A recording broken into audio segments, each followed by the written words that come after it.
Hey, what's up and hello? This is the Chris Nicole bringing you my views on life, love, and the world of entertainment through my eyes.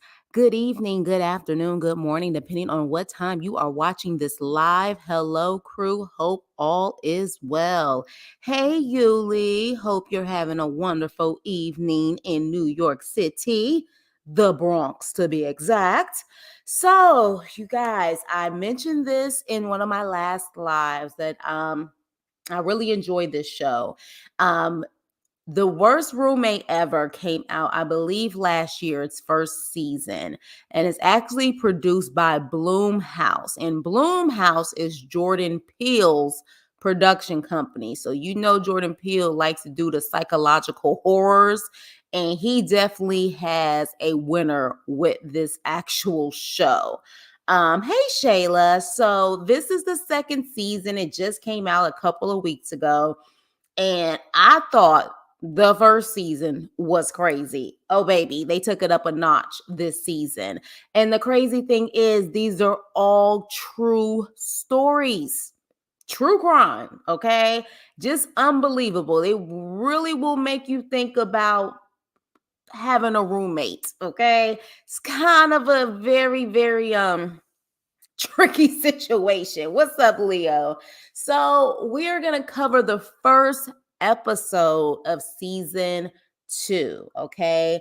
And it is called My BFF Tried to Off Me, but they use the K word. But I can't use that, but it's My BFF Tried to Off Me. So, for those who actually are movie and TV buffs like me, this is single white female meets the hand that rocks the cradle.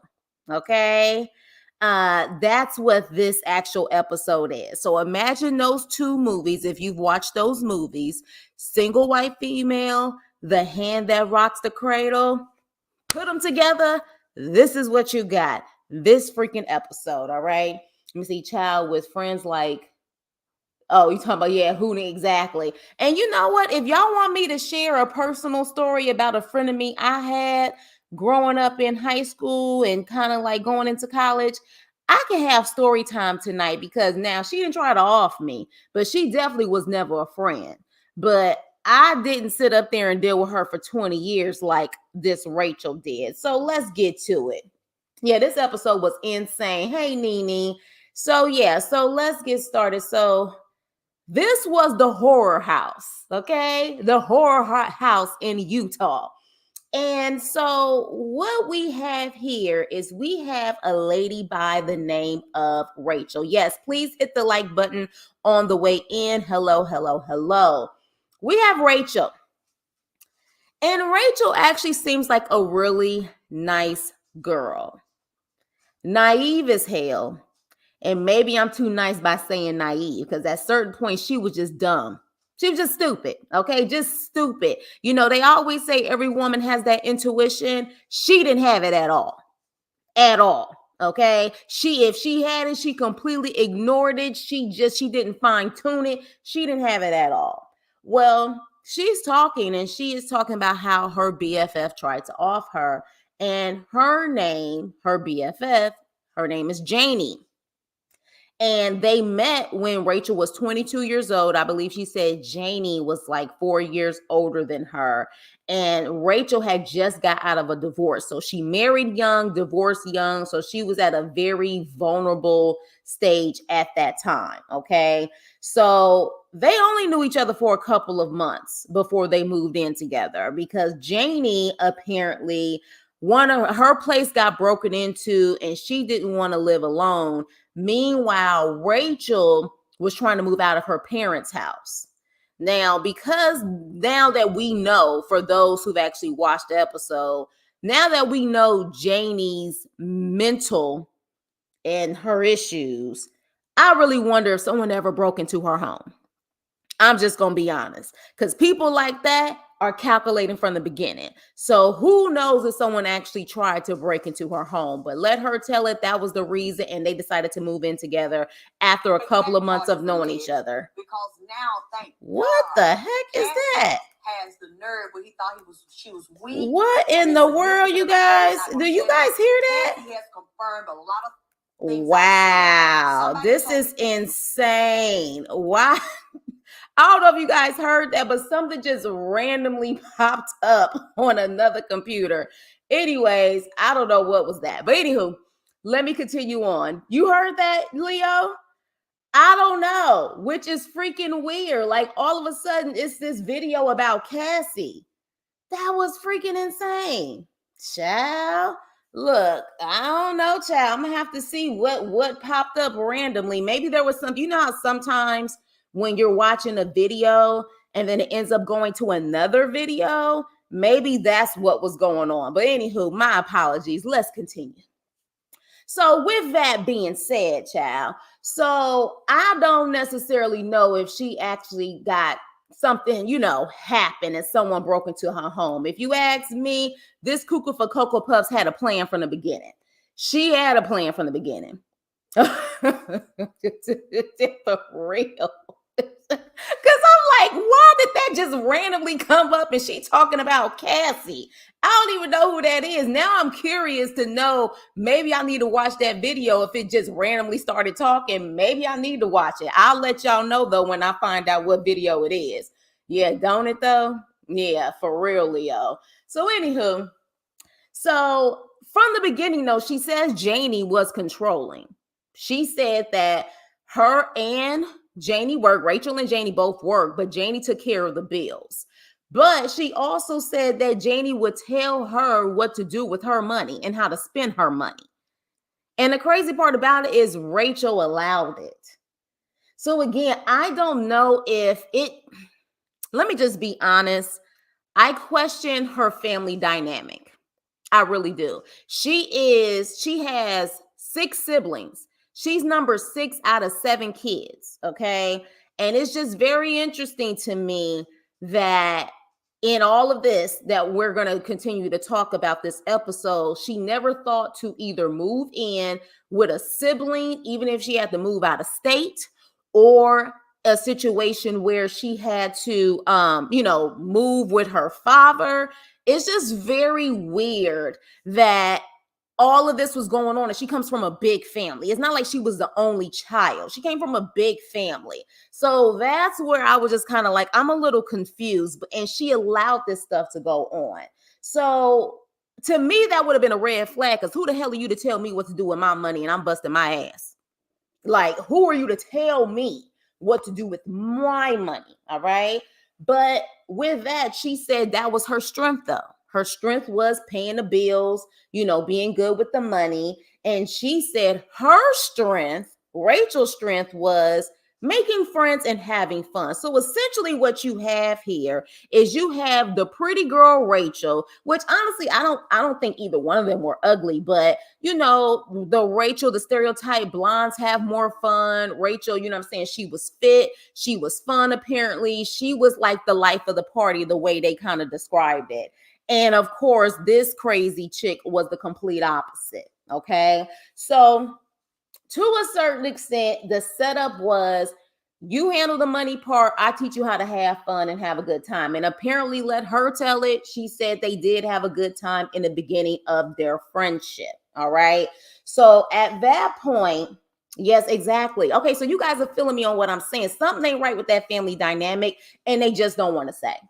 They just don't want to say, because I was just like, you come from a big family like that, and no one is checking the situation and telling you, get the hell up out of there and come, to our house, or whatever the case may be. So she sure the hell did. You ain't lying about that. That do look like Kim Zolciak's wig. Yes, that really does. That really does. But a mixture between Kim Zolciak and Dolly Parton. It's a blend. It's a blend. So at that point, I was like, hey, that's a red flag. And another thing that I also felt like was a red flag is she said she would teach her how to make friends. Now, I have a very tight circle, but to say that I don't have any friends, it would be a hell no. When you meet people that claim they don't have any friends, especially at their big adult age, we're not dealing with kids, but at their big adult age and they don't have any friends, yeah, that's a red flag to me. It is. You can keep your circle small, but to not have anyone is a red flag. Because at a certain point, it's like the common denominator has to be you. But I don't know if Rachel saw her as a pet project or whatever the case may be, but we clearly see that more than anything, Janie saw Rachel as a pet project, but we'll move on. So at that point, she said everything was good until Rachel started getting more male attention and started dating. And she even mentions at one point when a male guest came over and they were watching a movie, all of a sudden Janie would like scream at the top of her lungs, saying to turn the TV down. The TV is too loud. And it really kind of freaked her out. She was like, what is going on here? But Janie's excuse would always be, oh, I'm telling you, he's a player and I'm just protective over you. Like, that's just what it is. And Rachel says she would feel bad to even question Janie about, like, why are you acting this way? Because she was thinking, oh, it's a way for her to be protected.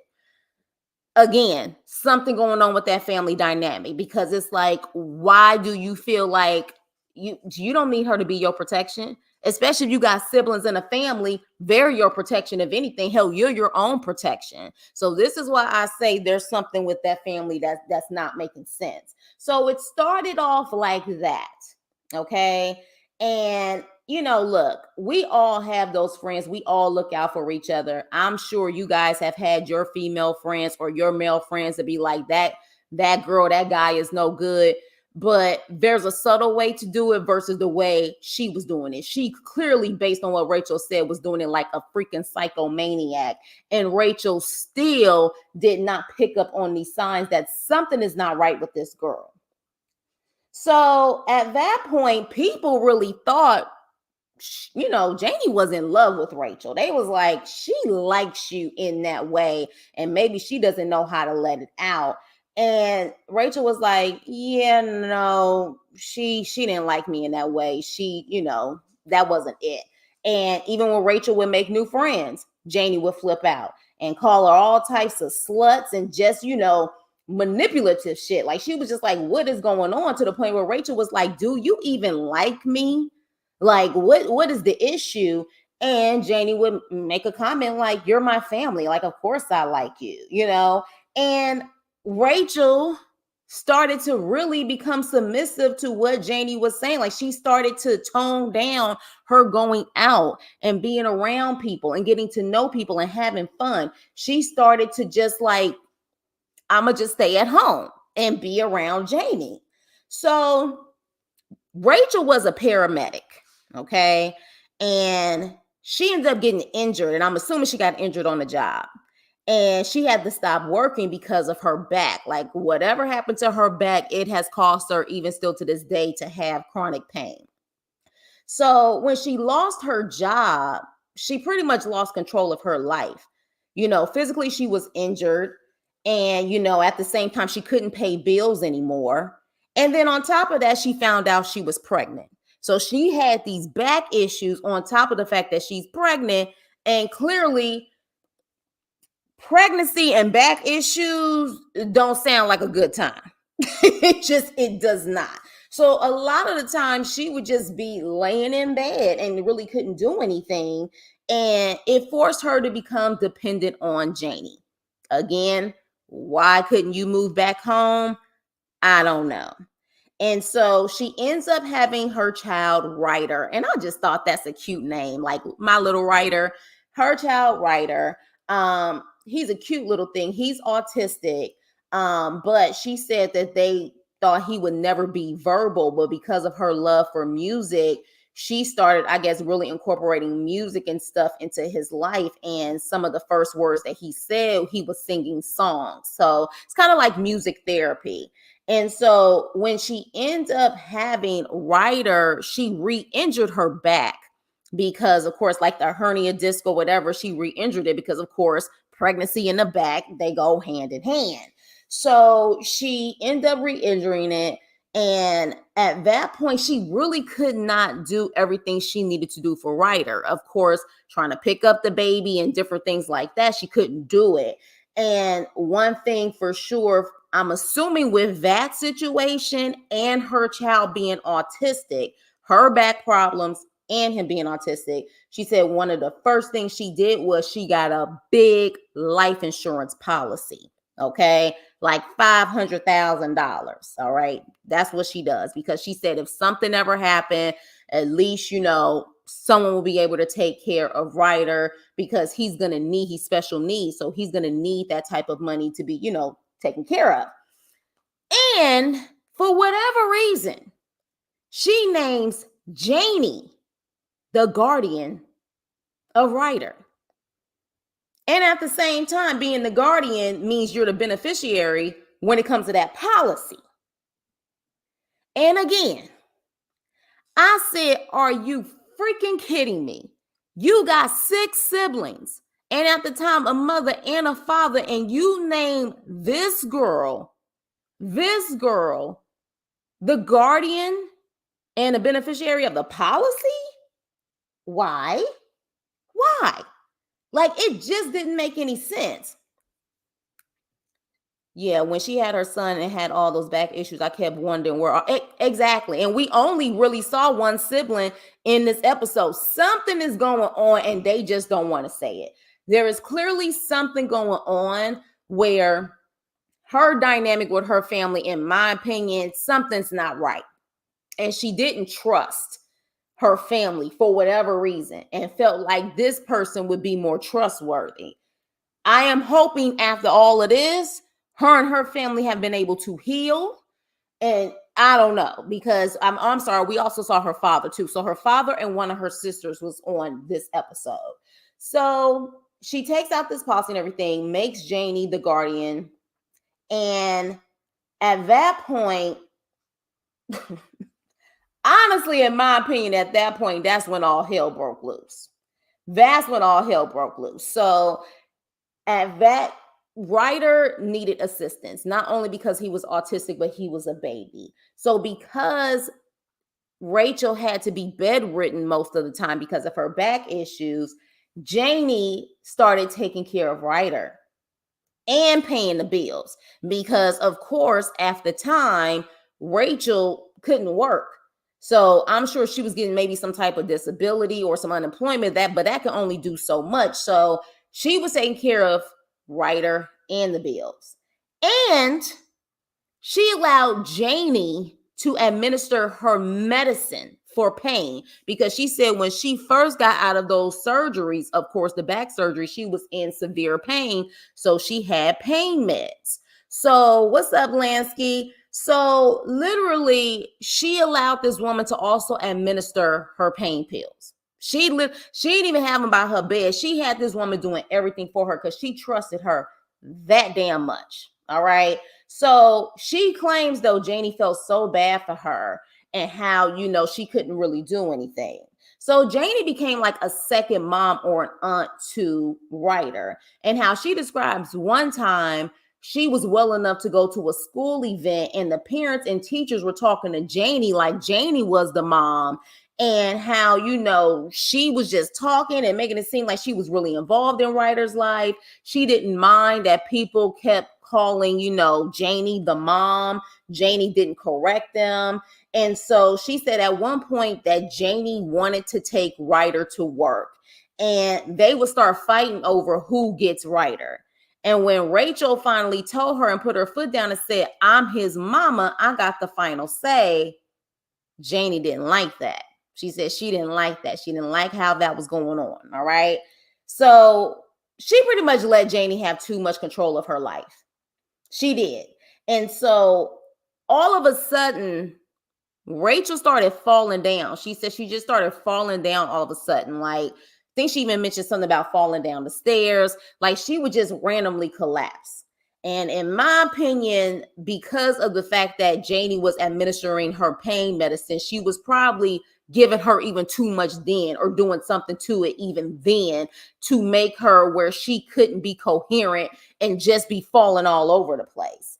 So she ends up getting worse instead of getting better. But one day in the mail, she finds a court document about Ryder being assigned a guardian, and there was a custody case against her. And guess who it was? It was Janie. Okay. Janie was taking her ass to court, her so-called BFF. All right. And in the actual document, it said that Janie said that she was concerned for Ryder's safety. All right. And so Rachel calls her and confronts her and says, "Are you trying to take Ryder from me?" And that crazy heifer says yes and hangs up the phone.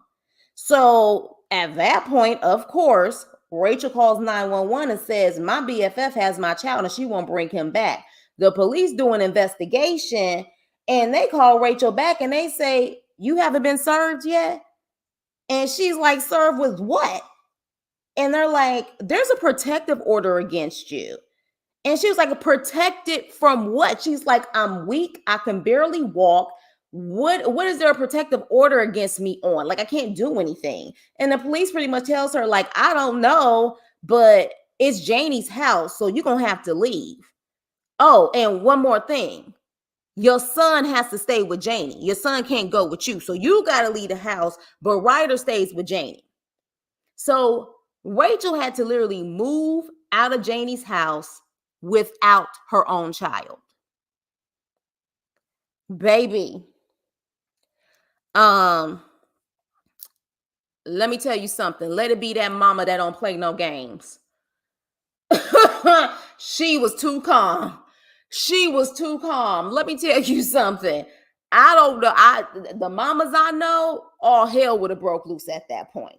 But she ends up leaving, and her father ends up giving her money to stay at a hotel because I believe at this time her father ends up moving to North Carolina, she said.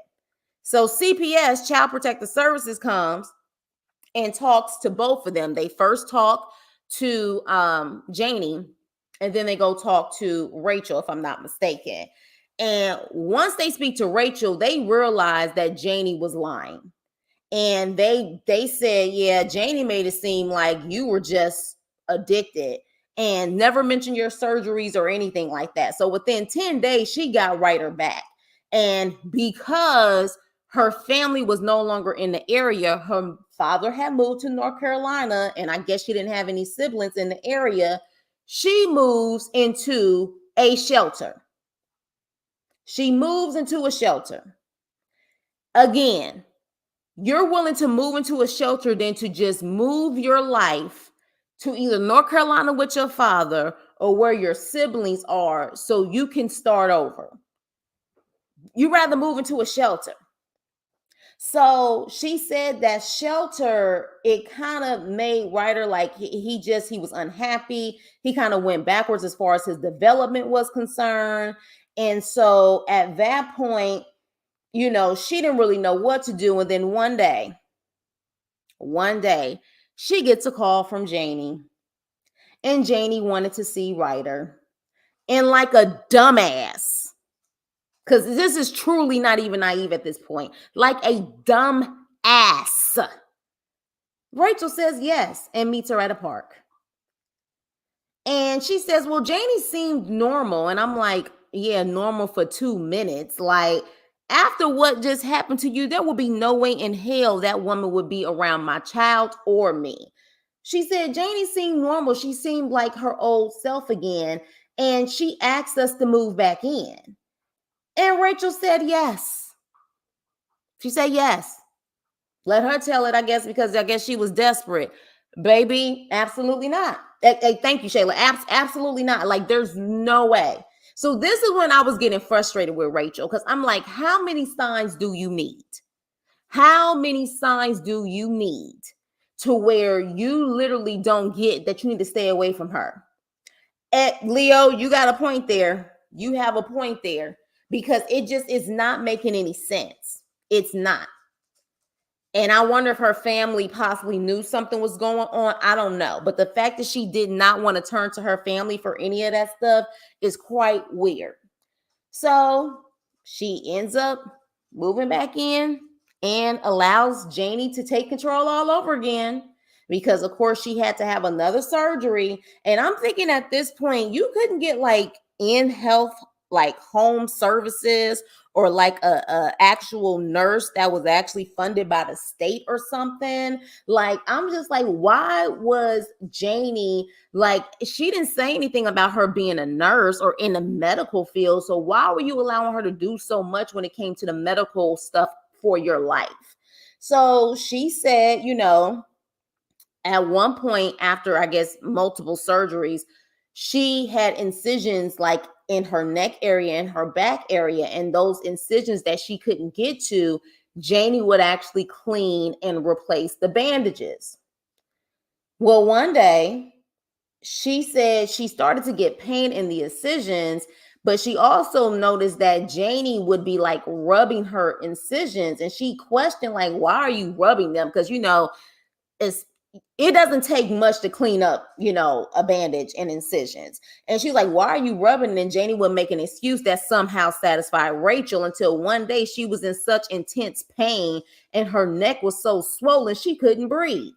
So she took herself to urgent care, and the doctor looks at her incision, and she said that he was so shocked that he almost jumped back and literally was like, you have a massive infection, like a massive infection in your neck area. And he was like, I'm calling an ambulance, not you need to take yourself to ER. He said, no, I'm calling an ambulance because you need to go to ER immediately because of that massive infection.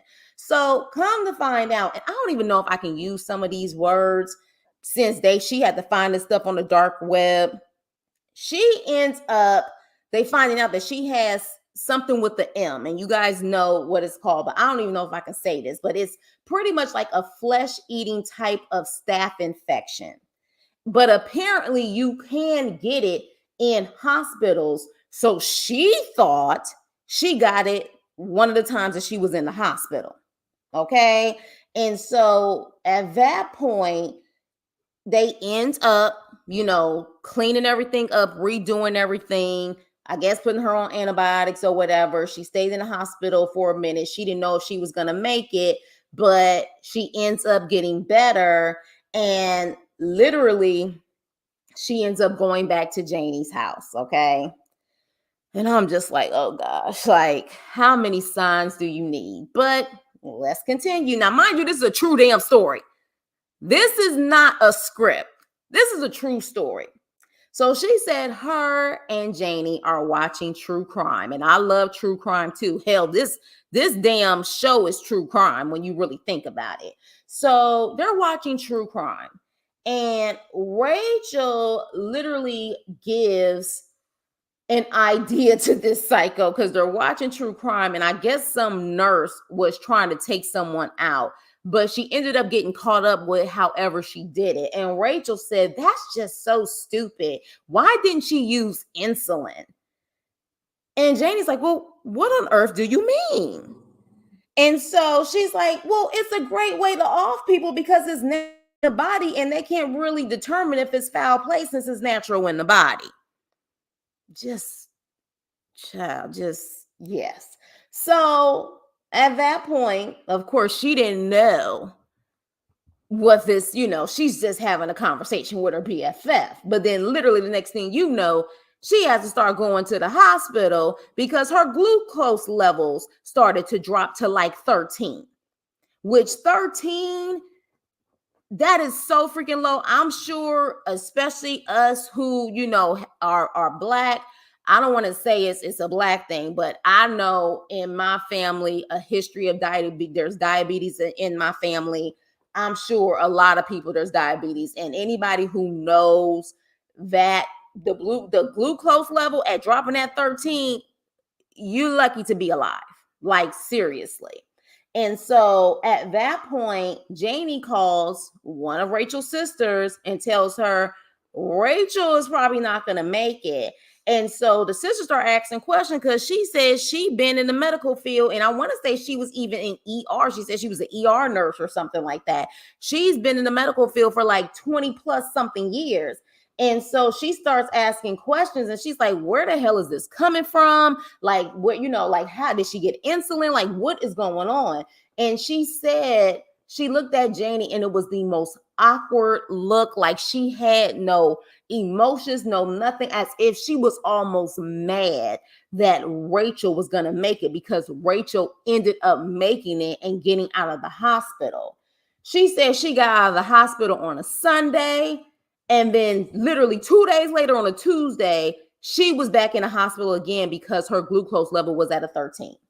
And she said she never had any diabetes issues, never had nothing. She said it got so bad, she would literally eat spoons of sugar before bed, hoping that her glucose level wouldn't drop. So this went on numerous times. Okay.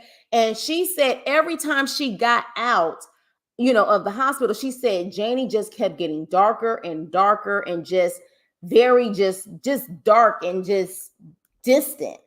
And so at that point, she said even Janie was putting Ryder in situations where he could have been harmed and wasn't necessarily, really watching him. And I was like, well, damn, she claimed she act like she wanted Ryder so bad. Did you really want Ryder or did you really want the money? Which one is it? You know what I'm saying? So when Rachel told her that, and I'm like, you telling her too much information. When Rachel told her, she told Janie she was removing Janie as the guardian of Ryder and making her father the guardian and the beneficiary of that policy. She told Janie she was also moving out to give them space because she said it would be better for their friendship. Okay. Janie's response is, well, just wait until December 25th. That's what she said. Okay. Just wait until December 25th.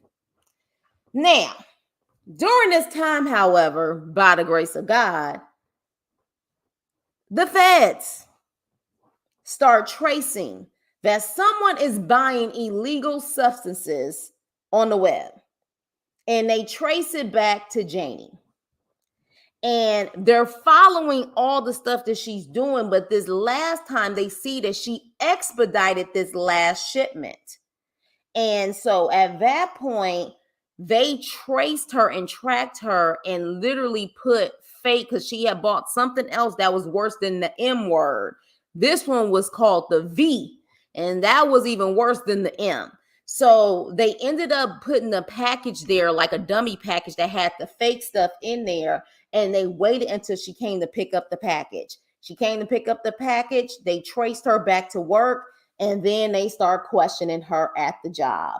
And so, of course, she ends up lying her ass off. First, she said it was coffee. She thought she bought coffee. Then she said she bought something to make beer. She was all over the place. And then finally, she admitted that she ended up buying the bacteria. And so at that point, they said that was enough grounds to pretty much arrest her. And so with them doing the research that they did, they realized that she's possibly using this to off Rachel. So literally, they go to Rachel, and you actually hear the recording of this conversation. All right. You hear Rachel crying because, of course, she's freaking out because, of course, the feds is at her door and they're like coming in wanting to speak to her. So she's like, wait, am I in trouble? But then she finds out that it's Janie, and she's like, she wouldn't do anything. She wouldn't do anything. Like she's a good person. She wouldn't do anything. And they're like, she's like, well, what's going on? Like, am I in trouble? And they're like, no, you're not in trouble. And it's like, what, is she in trouble? And they're like, yes. And they was like, well, is she? Let me call her. And they was like, baby, she ain't gonna be able to call you. And she definitely, you ain't gonna call. You can't call her. She ain't gonna call you. It ain't about to happen. So then at that point, they literally start to ask her questions and they kind of tell her what's going on. And she still doesn't believe it. She still is like completely oblivious. And at that point, they said she was purchasing this stuff on the web. And she was like, "Oh, so are you telling me that she couldn't off me with the M, but then so that's why she tried to get the V?" And then they were like, "Yeah, well, they didn't really want to tell her, but it was like, yeah, that's possibly the case." And she ordered other stuff on the web. And she was like what? Did she order insulin? And they look at her and they're like, yeah. Now they don't say anything, but they look at her like they answering with their eyes. So that's when she finds out and puts two and two together after all this damn time that's why her glucose levels was dropping so low. And so not only was Janie giving her insulin, she was actually knocking her out pretty much to the point where she was incoherent so she could inject the insulin in her and the other stuff in her. So then that way Rachel couldn't feel it nor respond to it. All right. But by the grace of God, she made it out. And they said that Janie tried to off that girl 5 times in a matter of a year. 5 times. Okay. If God wasn't on her side, I don't know who else was. 5 times in a year. That ain't even including other times. They ain't even including other times. So Janie is charged, and this is what pissed me off. Janie is charged, but not for what she should be charged for. She should have been charged for attempted, but that's not what she was charged for. She was charged for all of this stuff, talking about some vulnerable adult and bullshit like that. She should have got the straight AM. They didn't charge her that though. I said, if that ain't privilege, I don't know what is. If that is not privilege, I don't know what is. But they charge her 3 different things, but not AM, which is straight BS. She only serves 25 months in prison, 2 years and 1 month. And that's it. Okay. That is it for all that she did. Like, I don't know if it's a Utah thing. 2 years. I would be pissed if I was Rachel if she only got 2 years. Pissed. But then the crazy part about it, oh, we're not done. This crazy heifer, good old Janie, decides to actually do an interview on the jail phone. Now, you know all those calls are recorded. Okay? You know all those calls are recorded. She decides to say on this phone, I don't know who she's talking to. Maybe she's talking to the producers at the time, but I don't know. She says, I know what's going to happen. I'm going to find a way to get him away from her. She's going to find a way to get Ryder away from Rachel. He needs to come back to me now. Let me repeat that. Janie said, I know what's going to happen. I'm going to find a way to get him away from her. He needs to come back to me now. Baby. And on the jail phone. So to me, that should have given her more time. Because what you're pretty much saying is that you plotting even while you're in jail. Am I the only one who's thinking that? You haven't learned your ways at all. You pretty much saying, yeah, I'm still going to get them. I'm going to find a way to get them. If that is not a way to add more time, but she didn't get more time. She did her 25 months and she was out. Now, based on my research, she is currently out, but they don't know her whereabouts. Now, I'm sure there's like some type of restraining order, but the problem is if you don't know where she at, hell, and we clearly see this picture right here, from this and this to this, I can almost guarantee she won't even know what the hell Janie looked like at this point. Like, she wouldn't even know. So she wouldn't necessarily know whether she coming or going. It's a scary situation. Very scary situation. She could have changed her name at this point. You just don't know. But I have never heard, when that was the ending of this episode, I said, oh, she is really cuckoo for Cocoa Puffs. This is truly the hand that rocks the cradle. This is really the hand that rocks the cradle. Meets single white female. But yeah, she said that, and she sounded like she meant it. She didn't hesitate. So this is a scary situation. Like, Rachel, I be damn. I be damn at this point. I am hoping she has a good support system at this point, because that is insane. Let me see what you guys are saying. Research just be knows. I don't want. Don't be researching nothing like that, girl. Shoo, don't even do it. Don't even do it. Like, seriously. Like, absolutely not. But yeah, you guys, this was a good ass episode, but scary as hell. Scary as hell. But to me, it was even more scarier that somebody can be as naive and stupid as Rachel. Because it's like, how many, like, in personal story time, I had a so-called BFF in high school going into undergrad college that she wasn't trying to off me, but she was a friend of me. She pretended like she was my friend, but she really didn't like me. So I know to a certain extent what that dynamic looks like, which is why I can pick up on nice, nasty vibes really quick. And once I feel it, I distance myself from those people because I know where it can go.